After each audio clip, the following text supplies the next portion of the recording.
ब्रज का एक दिन भाग 4 दधिदान। विषम समस्या है दिन व्यतीत करना। बरसाने की ही नहीं नंदगांव की भी बालिकाओं को भी लगता है कि दिन तो महायुग के समान होने लगे हैं। एक एक क्षण किसी प्रकार काटना पड़ता है। माता पिता बालिकाओं की व्याकुलता समझते हैं।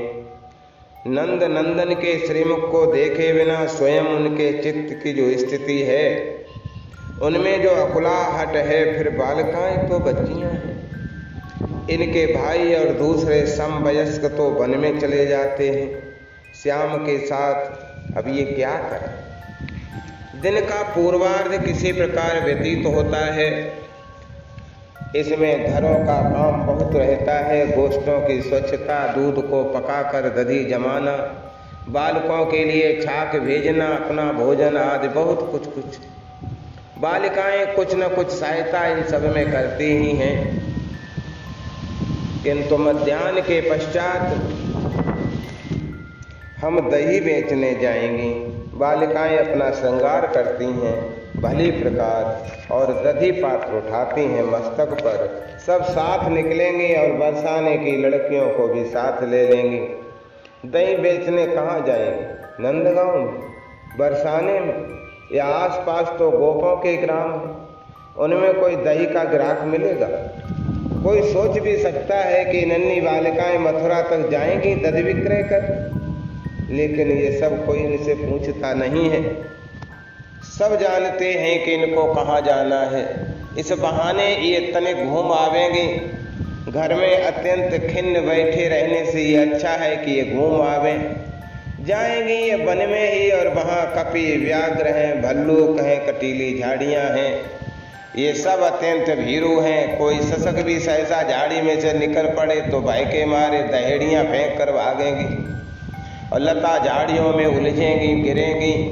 इनके वस्त्र फटेंगे, शरीर पर खरोंचे भी आवेंगी। ये सब तो है, किंतु वन में बालक हैं। इनमें से अधिकांश के भाई हैं। श्री ब्रजराज कुमार बहुत ही दयालु हैं। वो पशुओं को भगा देता है। इनके चीत्कार सुनते ही दौड़ पड़ता है। इनके वस्त्र झाड़ियों में उलझे तो वो सुलझा देता है। इन्हें वन से बाहर तक पहुंचा देता है। ब्रज को बार बार विपत्तियों से उसने बचाया है। वो वन में है तो इनके लिए भय नहीं है। इन्हें जाना भी तो उसी के समीप है। बालिकाएं मृत के समान पड़ी रहे ये तो देखा नहीं जाता। क्या हुआ ये एक दहेड़ी दही और पात्र नष्ट करावेंगे? इनका मन भंग नहीं किया जा सकता। कितने उल्लास से ये जाने को उठती हैं, लौटने पर भी प्रसन्न रहती हैं, वन की विपत्ति सुनाते भी खिली रहती हैं। इस प्रकार सायंकाल तक प्रतीक्षा का बल पा लेती हैं। अतः कोई भी इन्हें रोकता नहीं। रोकने की बात हंसी में भी कोई बड़ी बूढ़ी करे तो इनके नेत्रों से जड़ी लग जाती है रोने की, और तब बहुत कठिनाई से इन्हें मनाया जा पाता है। ऐसी भूल भला कोई कैसे कर सकता है? बालिकाएं दहेड़ियां उठाती हैं तो माताएं इन्हें प्रोत्साहन ही देती हैं। ये स्वयं इतनी भीरू हैं कि किसी चेतावनी की आवश्यकता नहीं है। इनमें कोई अकेली कहीं जाने का साहस ही नहीं कर सकती। वन की स्थिति दूसरी है। लड़कियां अंततः लड़कियां ही तो हैं। ये हंसती हैं, परस्पर बोलती चलती हैं। इनके आभूषण झनकार करते हैं, सब खिलखिलाती हैं बात बात में। ये गंभीर और मौन तो तब बनती हैं जब गाय समीप दिखने लगती, किंतु तब तक बहुत देर हो चुकी। ये समझ नहीं पाती। बालक इससे पहले इनका आगमन जान लेते हैं। बालिकाएं ठीक कहती हैं कि कपि भी उस मयूर मुकुटी के ही सखा तो हैं। ये सब वृक्षों पर से देख लेते हैं और देखते ही कूद कर उस वनमाली को संकेत कर देते हैं। छाक आई। मधुमंगल कपियों का संकेत देखते ही कूदने लगता है। इस समय छाक दाऊ चौंकता है। जा वे तुझे बहुत मीठी छाक देंगी। श्रीराम मुख बनाकर मधुमंगल को अंगूठा दिखाता है। मधुमंगल भी जानता है कि वहां जाकर मांगने से लड़कियां भी इसे कुछ देने वाली नहीं। कनु मदमंगल कन्हई के पास जाकर बड़े प्रेम से बोलता है, कनु तू तो अत्यंत धर्मात्मा नंद बाबा का पुत्र है ना, ब्राह्मण को तो भोजन भी नहीं देगा क्या? कन्हई अंगूठा दिखाकर कुछ क्षण इस समय भटक भी नहीं सकता। लड़कियां आ रही हैं तो उनसे दही लेना है, अब भी मांगने से सीधे तो देने वाली नहीं है। तत्काल कोई योजना बनानी पड़ेगी। योजनाएं श्याम के लिए कभी समस्याएं नहीं होती। लड़कियों से दही लेना ही है और इसकी सैकड़ों योजनाएं। दही कैसे मिलेगा ये इस पर निर्भर है कि लड़कियां आज कैसे स्थान पर कहां किस प्रकार के मार्ग से आ रही हैं। सबसे सुगम होता है यदि वे सकरी खो गौर श्याम पर्वत के मध्य से निकलने वाली हो, तब तो ब्रज युवराज मार्ग रोक कर खड़ा हो जाएगा। मेरे वन में से जाती हो तो मेरा कर दे कर जा।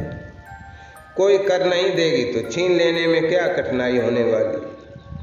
खुला स्थान हो तो दोनों घुटनों पर कर रखकर झुककर कन्हई सिंह के समान गर्जना कर सकता है। आसपास सघन कुंज हो तो सब कुंजों में छिप जाएंगे और बालिकाओं के आने पर एक साथ भल्लूक के समान भलभलाते निकल पड़े।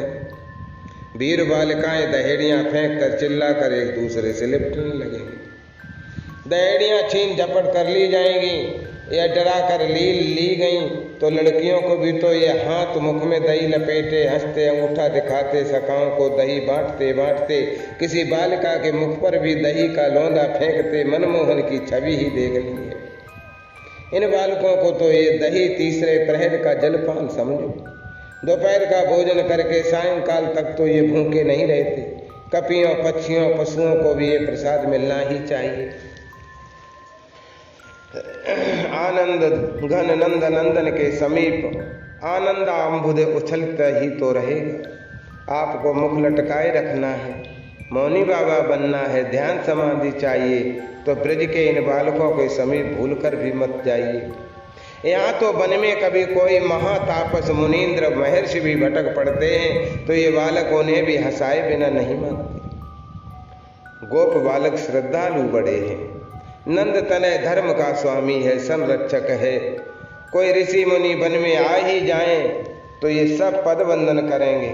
श्याम ही नहीं दाऊ भी चरणों पर मस्तक रखेंगे, किंतु ये पूजा तो अपने ही ढंग से करेंगे। कोई बड़ा आया तो उसका सत्कार बड़े फलों से होना चाहिए। ये बालक विल्व की आम्र फलों की या उर्वारक की माला बनाकर 4-6 मिलाकर कंठ में डालने लगेंगे। उर्वारक खरबूजा तो कोई मुनि हंसे बिना रहेगा। कन्हई तो केशों में जटा में ही नहीं समस्त्र में भी कमल पुष्प सजाने का प्रयत्न करने लगता है। किसी से भी घुल मिल जाने में इसे दो क्षण नहीं लगते। मदमंगल तो है ही हास्यावतार, इसे सब चिढ़ाते हैं और यह चाहे जिसको चिढ़ाने लगता है। हंसी में भी प्रणाम करो तो मुख बनाकर आशीर्वाद देने लगेगा। आशीर्वाद भी बड़ी अद्भुत ढूंढेगा। तुझे ऐसी बहू मिले जो अपनी चोटी से तुझे बांध रखे।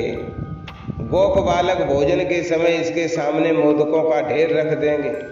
कभी सब फल खाने बैठे तो छिलके बीज सब इसी के सामने रखते जाएंगे और जब कपि भल्लू केहरी भी छिलके बीज खाने पड़ेंगे तो ये मुख बनावेगा, पीछे हटाएगा। महाशय आप लोग थोड़ा भी धैर्य नहीं रख सकते। ब्राह्मण भरपेट भोजन कर लेने पर झटपट हट नहीं सकता। इसके गले में कभी आम या अमरूद की माला डालेंगे सब, किंतु जब इंद्रायण की माला पड़ेगी तो मुख बनावेगा। किसी भी कपि को देना चाहेगा और कपि इसे दांत दिखावेगा। कन्हई अनुकृति करने में भी अद्वितीय है। ये अनुकृति में भी मौलिकता रखता है। मदमंगल कुछ बड़े ग्रास मुख में डालता है, उसको चिढ़ाना हो तो ये बहुत बड़े ग्रास आधा मोदक मुख में डालेगा और दोनों कपोल फुलाकर मुख चलावेगा। ये इतना नटखट है कि बाबा की मैया तक की अनुकृति करता है। इससे पूछो बरूथप कैसे चलता है तो ऐसे चलेगा कि बरूथप भी हंस पड़े, इतना आकड़ दिखलावेगा। ये तो मयूर को ठुमक कर, मेढक को फुदक कर, कपी को मुख बनाकर, शशक को कूद कर चढ़ाने लगता है। लाठी लेकर बहुत झुककर कभी वृद्ध बनता है, कभी पटुका सिर पर लेकर घूंघट खींचकर नववधू बनने में भी संकोच नहीं करता। ये सब बालक ऊंचे सुर में पुकारते हैं और प्रतिध्वनि आती है तो उसे चाहे जो बकते रहते। किसी को कोई पदार्थ दिखाकर देने के लिए फिर अंगूठा दिखला देना तो इनके स्वभाव का एक अंग है। किसी का लकुट, किसी का छींका, श्रृंग, पटुका या पगड़ी कहीं छिपा देंगे, वो ढूंढेगा तो फिर हंसेंगे, समीप पे पहुंच जाए तो उठाकर फेंक देंगे और दूसरा वस्तु लेकर भाग खड़ा होगा। ये कभी भी कन्हई के मित्र हैं।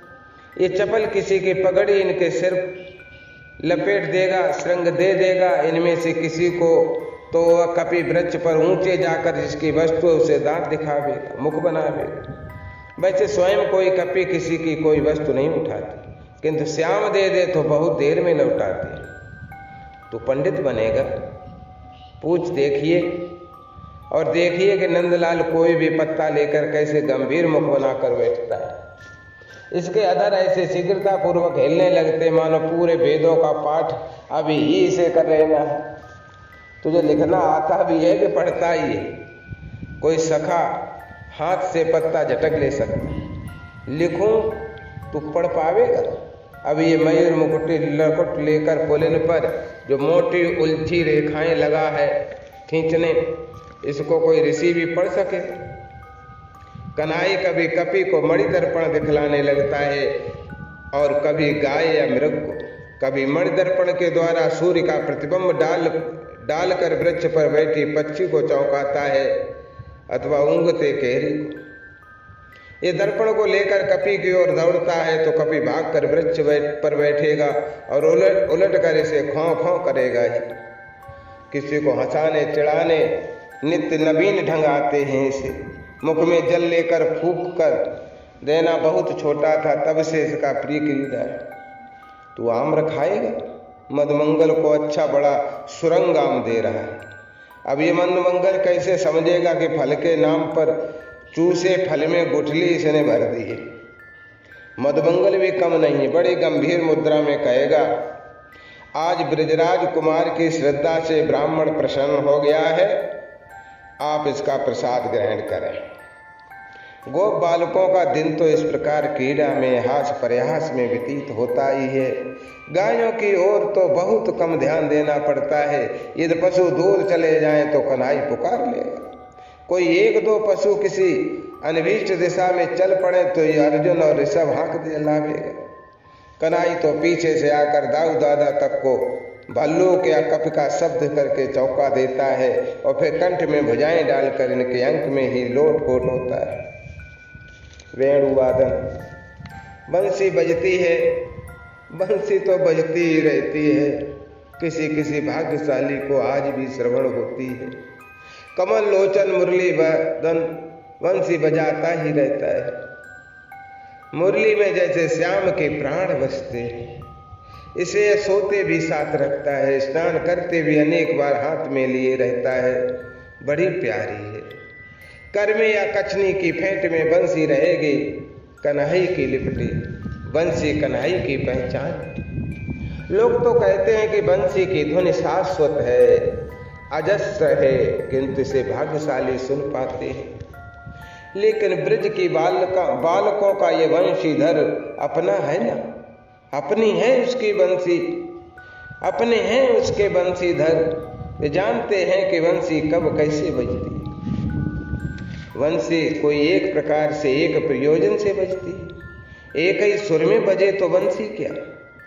बंसी कभी ब्रज के लोगों को अपने आगमन की सूचना देने को बजती है, कभी छाक लाती, कभी दध विक्रय को निकली कुमारियों को पुकारने के लिए बजती है, कभी राधा नाम लेने के लिए बजती है, कभी गायें बुलाने को, कभी सखाओं को रिझाने के लिए बजती है। बंसी कभी बजती है तो पशु हुंकार करके दौड़ते आते हैं, पक्षी मंडल बनाकर उड़ने लगते हैं, मयूर नाचने लगते हैं, बालक ताली बजाकर कूदने लगते हैं, पत्ता पत्ता झूमता है, कण कण थिरता है, कण कण थिरकता है। बंसी कभी बजती है तो वायु के पद भी शीतल हो जाते हैं, यमुना का प्रवाह रुक रुक कर उल्टे चल पड़ता है, शिलाएं पिघलने लगती हैं, वृक्षों से रसधारा बह निकलती है। पच पक्षी सब स्तब्ध जड़ चित्र से बने जैसे जाते हैं। बंसी कभी बजती है तो कोल किरात तक आनंद समाधि में डूब जाते हैं, और बंसी कभी बजती है तो महामुनींद्रों की समाधि भंग हो जाती है, वे झूमने लगते हैं। अरे बंसी क्या एक प्रकार से बजती है? बंसी कैसे बजती है? कभी कन्हई स्वयं उसे अधरों पर धर लेता है, अपनी उमंग में बजाता है, और कभी कोई सखा हाथ पकड़ता है, कन्हू यहाँ लाकर श्याम सुंदर को तमाल मूल में खड़ा करके उसकी फेंट से मुरली निकाल कर इसके करों में दे देता है, ले बजा इसे, तू इसे बजाना सीख। कभी कन्हई किसी सखा के हाथ में अपनी मुरली पकड़ा देता है, और उसके पीछे खड़े होकर या बैठकर उसे जैसे अंक में लेकर दोनों ओर से अपने दोनों करों से उसके कर पकड़कर उसके मुख पर बंसी रख देता है और उसे वेणुवादन सिखलाता है। बंसी कहीं दूसरे किसी से इतना सस्वर बजेगी?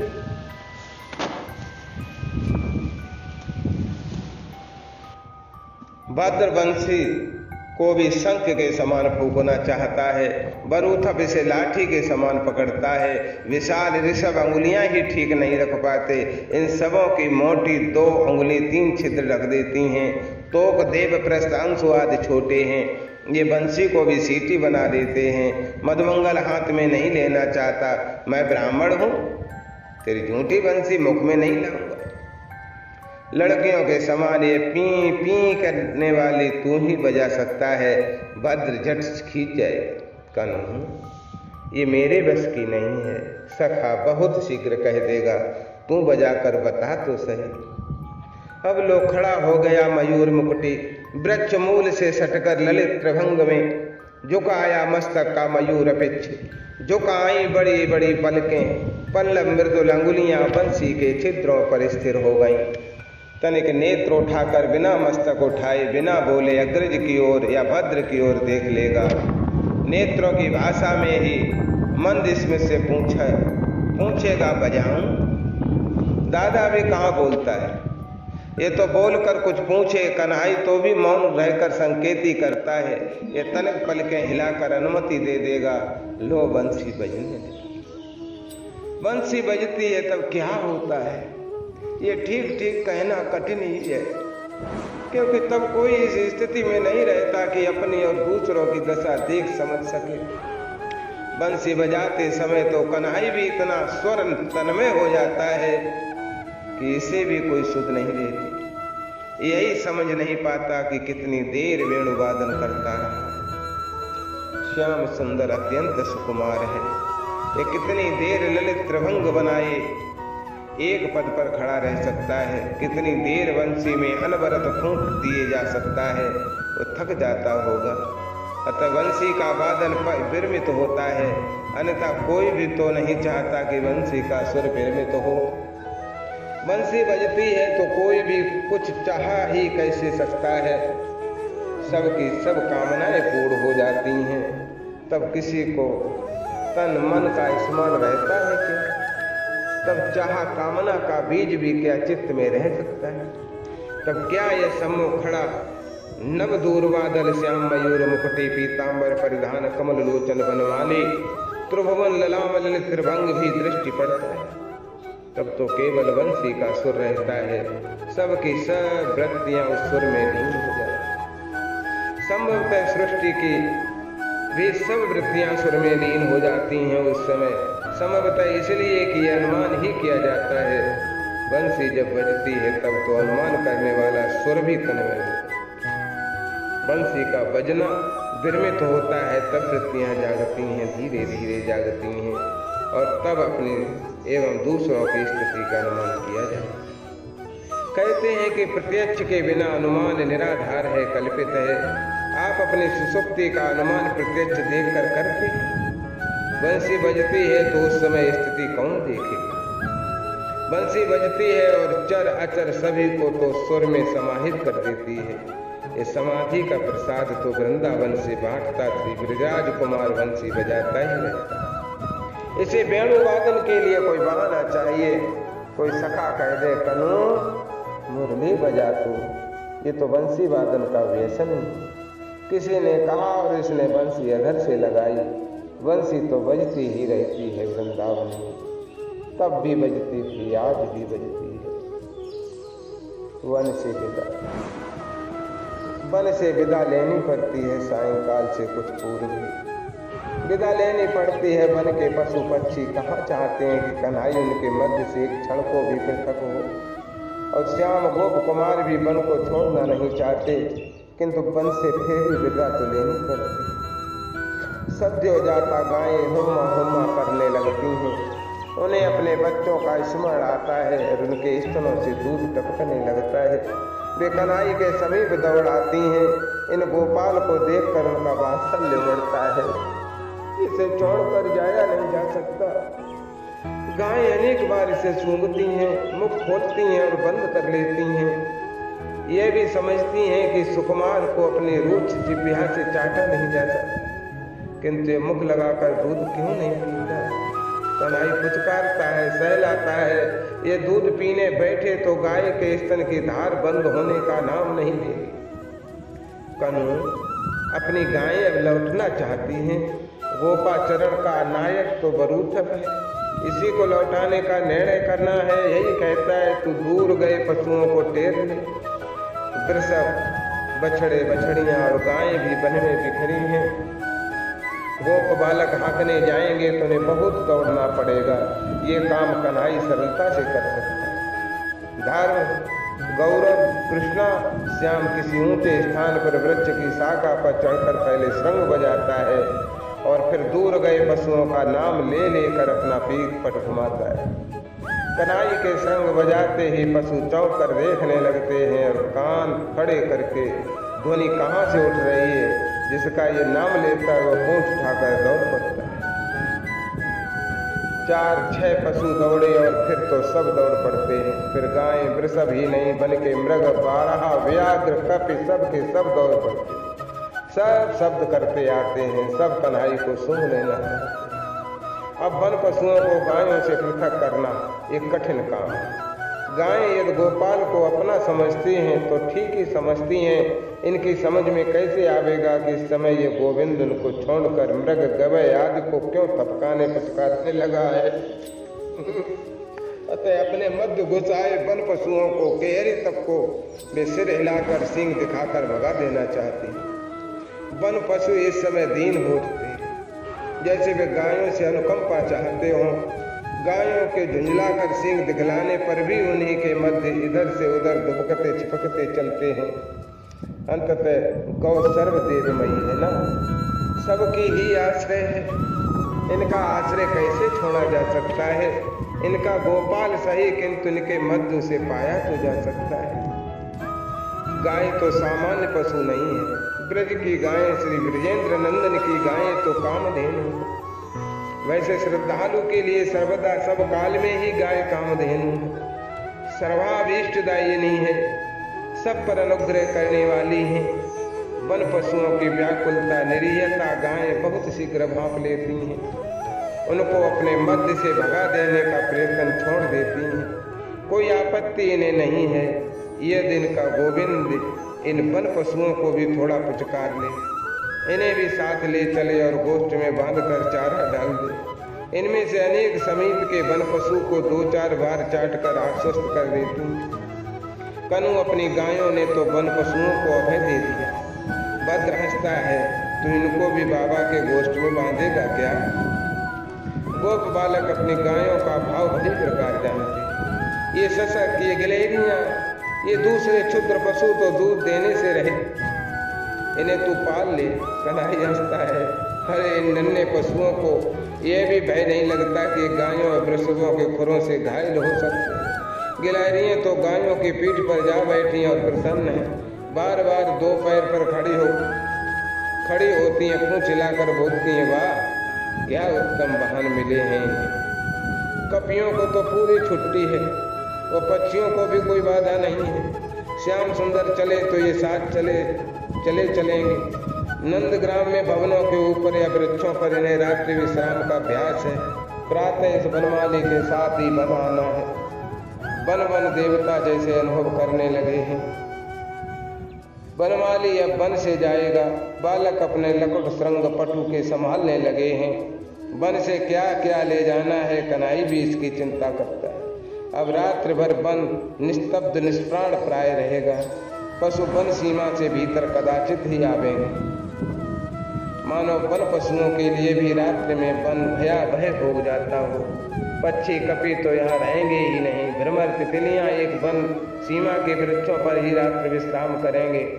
वन सूना हो जाएगा। अब इसे जैसे वृक्षों ने लताओं ने भी अनुभव कर लिया। ये उठा कन्हई के करों में श्रृंग, ये लगा अधरों से, और ये श्रृंगनाद मानो वन देवता से विदा मांगना है।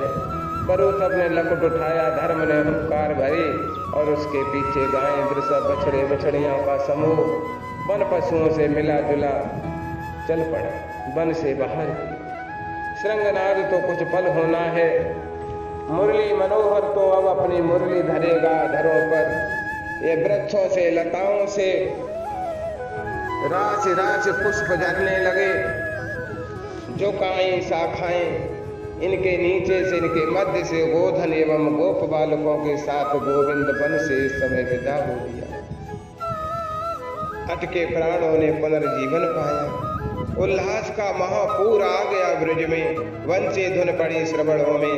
श्री ब्रजराज कुमार वन से आ रहा, नंद नंदन आ रहा है। वृद्ध और तरुण गोपों ने भी हाथ का काम छोड़ दिया और पथ की ओर दौड़ पड़े। श्याम सुंदर आ रहा है। ऋषि मुनि विप्र बालक सब साय कृत्य शीघ्रता में पूरा करके करों में जल एवं कुछ लिए पथ की ओर बढ़ चले हैं। उस कमल लोचन का स्वस्थ वाचन करना जीवन की समस्त साधनाओं का सुफल है न। आ रहा है ब्रजरानी का लड़ाई। वृद्धाओं को कौन रोक सकता है। पथ में पहुंचने से राम श्याम इन्हें मस्तक छुपावेंगे और ये जी भर कर आशीर्वाद देंगे। कमल लोचन आ रहे हैं। सब तरुणियां और कुल बधुएं तो नंद भवन नहीं जा सकती। जो जा सकती हैं उन्हें इस समय घरों में रोकने वाला कोई है ही नहीं। जो नहीं जा सकते वे गवाक्षों के समीप बैठी बालिकाओं में मिलकर बैठेंगी। घनश्याम के श्री अंग पर यहाँ से वे एक मुट्ठी लाजा तो डाल ही सकती हैं। बंसी बज रही है, मयूर मुक्ति आ रही। बालिकाएं बरसाने और नंद गांव में भी पथ के दोनों ओर के भवनों के गवाक्षों के समीप दौड़ पड़ी हैं। इन्हें सुमन दूरवा अंकुर और मुरली वादन पर डालना है। अरे श्री कृष्ण चंद्र आ रहा है हमारा भैया। बहने तो आरती का थाल सजाए पथ में आ गई। श्री ब्रजराज कुमार आ रहा है। एक ही सुरमुख पर, एक ही उल्लास हृदय में। कोई गोप नहीं सोचता कि उसकी गायें आ रही। कोई पिता या माता स्मरण नहीं करती कि उसके पुत्र वन से लौट रहे हैं। कोई बालिका इस समय वन से लौटते अपने भाई की चर्चा नहीं करती। सबके प्राणों में बस एक ही बसा है और वो आ रहा है। दिन भर वन में व्यतीत करके आ रहा है। श्याम आ रहा है। आगे आगे महावृषभ धर्म चल रहा है। उसके पीछे वृषभ, गायें, बछड़े, बछड़ियां और वन पशुओं की मिली जुली भारी भीड़ है। भारी अयान के भार से मंद गति, स्तनों से दूध टपकाती गायें बार बार हुंकार करती हैं। चार पद कभी दौड़ लेती हैं। आगे तो छिटक कर मुड़कर पीछे देखती हैं कि उनका गोपाल पीछे है या नहीं। ऊपर मंडराते पक्षियों के दल ने छाया कर रखी है। कपियों का समूह दोनों ओर कूदता आ रहा है। उड़ रही है गोरज आकाश तक। गायों के पीछे तनिक झूमते चले आ रहे हैं एक कुंडली नीलांबर वसन स्वर्ण गौर दाऊ, और उनके कभी वाम पार्श्व में कभी पीछे चलता आ रहा है कनहर। ये कभी अग्रज के कंधे पर हाथ रखकर गयंद गति से झूमता चलता है तो कभी सखाओं की ओर पीछे मुड़ पड़ता है और ताली बजाने लगता है। कभी ठुमकता है, कभी मटकता है, कभी कूदता है और कभी अधर पर बंसी धर लेता है, कभी गाने लगता है। राम श्याम के पीछे हैं सुबल भद्र श्री राम और वरुथप, इनके पीछे सहस्र सह गोप बालक। मधुमंगल चलते समय प्राय पीछे हो जाता है, वो बहुत पीछे रह जाए किंतु कपि से दांत दिखाकर बार बार डरा देते हैं, अतः वो सखाओं के समुदाय में लपक लाता है। गोप बालक ताली बजा रहे हैं, अपने राम श्याम का सुयस गा रहे हैं, अनेक कूदते नाचते आ रहे हैं, सब उत्पल सब आनंद मग्न कोलाहल करते आ रहे हैं। वन में बने अंगों के धातु चित्र अब तक प्राय मिट चुके हैं, उनके केवल चिन्ह कहीं कहीं शेष हैं। मालाएं किसले पुष्प गुच्छ तो खेलते समय ही गिर गए थे, किंतु कंठ में अब भी गुंजा माला है। अब भी अनेक करों में गुंजा या पुष्प के कंकड़ कयूर हैं, सबके अलकों में किसी न किसी पक्षी के पिच्छ हैं। बनपथ में झड़ते पुष्प उलझे हैं, करों में लकुट अलकों के ऊपर लिपटी रज्जु पगड़ी के भी ऊपर, कंधे पर पटवा बगल में लटकता श्रृंग, अलकों पलकों पर मुख पर देह पर उड़ उड़ कर पड़ी गोरज। ये सत सहस्र बालक राम श्याम के पीछे ताली बजाते गाते चले आ रहे। सिर पर लहराते मयूर पिच्छ, अलकों में सुमन गुच्छ, भाल कपोलों पर पीत पत्रावली के अवशेष, कानों पर रखे कनेर के पीले पुष्प, गले में वैजयंती माला के मध्य मुक्तामल, गुंजा माल और पटुका करों में बेत्र लकुट, कटी में किंकणी, चरणों में नूपुर, गायों की खुरों से उठती धूल से आपाद मस्तक स्नात राम श्याम चले आ रहे हैं। कन्हई ने श्रृंग लटका रखा है, दाहिने कच्छ में लकुट भद्र को दे दिया है, दाहिने कर में मुरली है, कभी कभी दो चार क्षणकों से बजाता है, कभी दाऊ के वाम स्कंद पर कर रखता है, कभी तनिक पीछे जाकर सुबल या भद्र के कंधे पर भुजा फैलाकर चलने लगता है।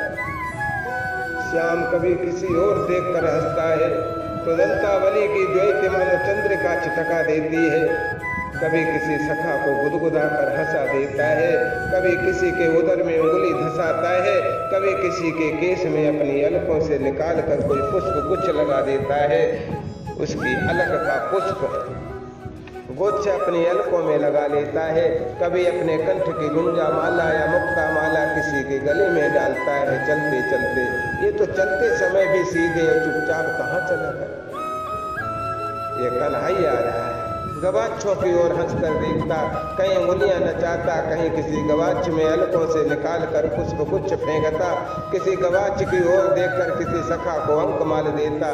नाचता गाता कन्हई इस गोधूली वेला में वन से लौट रहा है। बहने पथ पर नीराजन करेंगे, विप्र वर्ग स्वस्थ पाठ करेंगे, झरोकों से लाजा सुमन झरेंगे, कोप वृद्धों को वृद्धाओं को ब्राह्मणों को सिर झुकाते राम श्याम चलेंगे। वराहा पीडम नटवर बपु करण्यो करणिकारम, विभ्र दिवासा कनकपिशम, वैजयंतीम चमालाम, रंध्रान वेणो रधर सुधया, पुहुरयन गोप वृंदे, वृंदारण्यम सुपद रमणम, प्राविशद गीत कीर्ति, प्राविशद गीत कीर्ति। हरि ओम।